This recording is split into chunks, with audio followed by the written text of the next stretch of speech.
মাত্র দুটো উপকরণ মিশিয়ে আজ শেয়ার করব ভেন্ডির রেসিপি, যেটার স্বাদ ও গন্ধে একদম চারদিক মম করবে।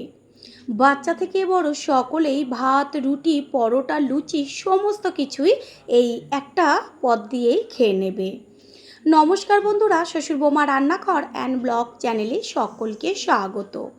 তাহলে আজকে কিভাবে ভেন্ডি রেসিপিটা তৈরি করব সেটাই দেখে নেওয়া যাক। প্রথমেই এইখানে একদম তাজা তাজা ভেন্ডি নিয়েছি। ভেন্ডি বা ঢ্যাঁড়সগুলো সবসময়ের জন্য কেটে নেওয়ার আগে ভালো করে জল পাল্টে পাল্টে ধুয়ে নিতে হয়।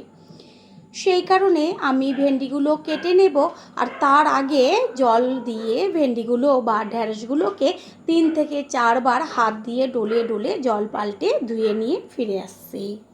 ভেন্ডিগুলোকে 2-3 বার জল পাল্টে পাল্টে ধুয়ে নিয়েছি।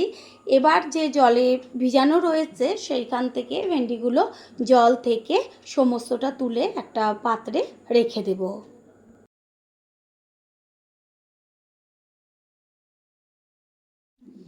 তারপর একটা ভেন্ডি নিয়ে মুখের দিকের কিছুটা অংশ কেটে বাদ দিয়ে দেব, আর ওই পাশেরও মুখের দিকের অংশটা কেটে বাদ দিয়ে দেব। বড় সাইজের ভেন্ডিগুলোকে আমি 3 টুকরো করব, আর মাঝারি সাইজের ভেন্ডিগুলোকে 2 টুকরো করব। আর যেগুলো একদম ছোট ছোট সেইগুলোকে সামনে আর পেছনের দিকের অংশটা কিছুটা বাদ দিয়ে গোটাই রাখতে হবে। এইভাবে সমস্ত ভেন্ডি বা ঢ্যাঁড়সগুলোকে কেটে নিয়ে ফিরে আসছি।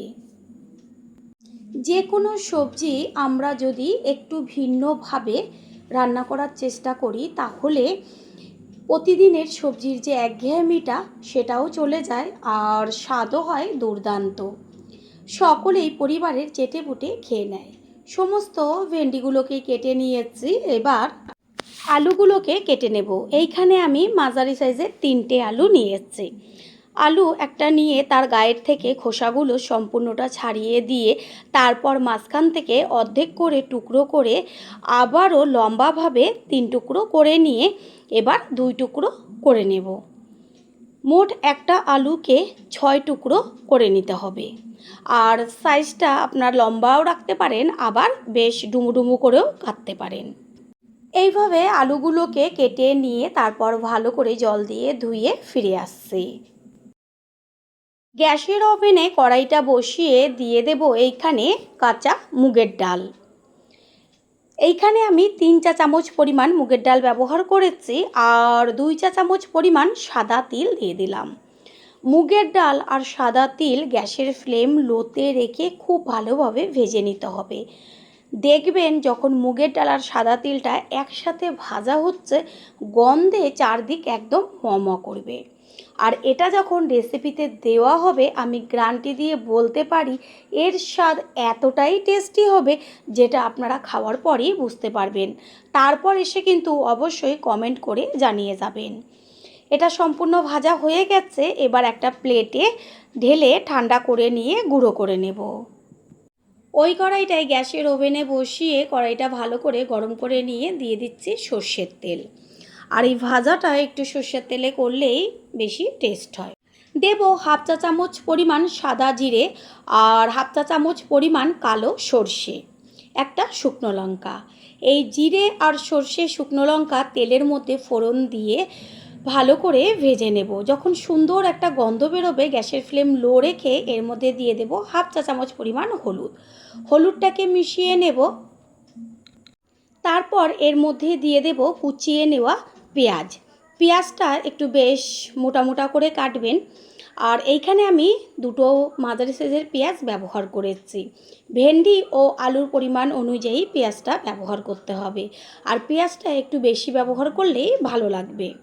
পেঁয়াজ দেওয়ার সাথে সাথে তেলে মিশিয়েই এর মধ্যে দিয়ে দেব কেটে নেওয়া আলু।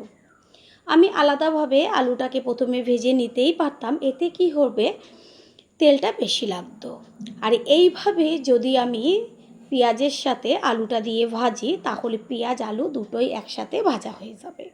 তাড়াতাড়ি মজে আসা বা নরম হয়ে যাবার জন্য এর মধ্যে দিয়ে দিচ্ছি লবণ। লবণটাকে মিশিয়ে নেব। তেলের মধ্যে তো হলুদ দিয়েছিলাম, সেই কারণে আলু পেঁয়াজ দুটোই কালার হয়ে গেছে। এবার তাড়াতাড়ি সিদ্ধ হবার জন্য ঢাকনা দিয়ে ঢেকে দিয়েছি। 3-4 মিনিট বাদে ফিরে এসে কড়াইয়ের ঢাকনাটাকে সরিয়ে দিয়ে তারপর আলু আর পেঁয়াজ একসাথে খুন্তি দিয়ে নেড়েচেড়ে দেব। এইভাবে বারে বারে খুন্তি দিয়ে নেড়েচেড়ে দিতে হবে, না হলে নিচের দিকটা পুড়ে যাবে। পুরনো বন্ধুদের সবসময় আমাদের পাশে এইভাবে ভালোবেসে থেকে এগিয়ে নিয়ে যাবার জন্য অনেক অনেক ভালোবাসা। আবারও ঢাকনাটা চাপা দিয়ে দিয়েছিলাম, ঢাকনাটাকে সরিয়ে খুন্তি দিয়ে নেড়েচেড়ে নেব। আলু অর্ধেকের বেশি সিদ্ধ হয়ে গেছে আর পেঁয়াজের গায়েও সুন্দর একটা কালার এসছে। এই পর্যায়ে এর মধ্যে দিয়ে দেব কেটে নেওয়া ভেন্ডিগুলোকে। যখন দেখবেন যে আলু অর্ধেক সিদ্ধ হয়েছে তারপরই ভেন্ডিটা দেবেন, না হলে আলু সিদ্ধ হতে হতে ভেন্ডিগুলো একদম নরম হয়ে যাবে। আলু আর ভেন্ডি তেলের মধ্যে ভালো করে মিশিয়ে নিয়ে দিয়ে দেব ঝালের জন্য চিড়ে নেওয়া কাঁচা লঙ্কা। কাঁচা লঙ্কাটাকে মিশিয়ে নিয়ে ঢাকনা দিয়ে ঢেকে দেব, সব কিছু ভালোভাবে তাড়াতাড়ি সিদ্ধ হবার জন্য। বন্ধুরা, আপনারা যেইখান থেকে ভিডিওটি দেখছেন অবশ্যই কমেন্টের মাধ্যমে জানাবেন। আপনাদের ধন্যবাদ জানাতে পারলে সত্যি আমরা ভীষণ ভীষণ আনন্দিত হব। এর মধ্যে দিয়ে দিচ্ছি ঢাকনাটা সরিয়ে 1 চা চামচ পরিমাণ জিরের গুঁড়ো, 1 চা চামচ পরিমাণ ধনের গুঁড়ো।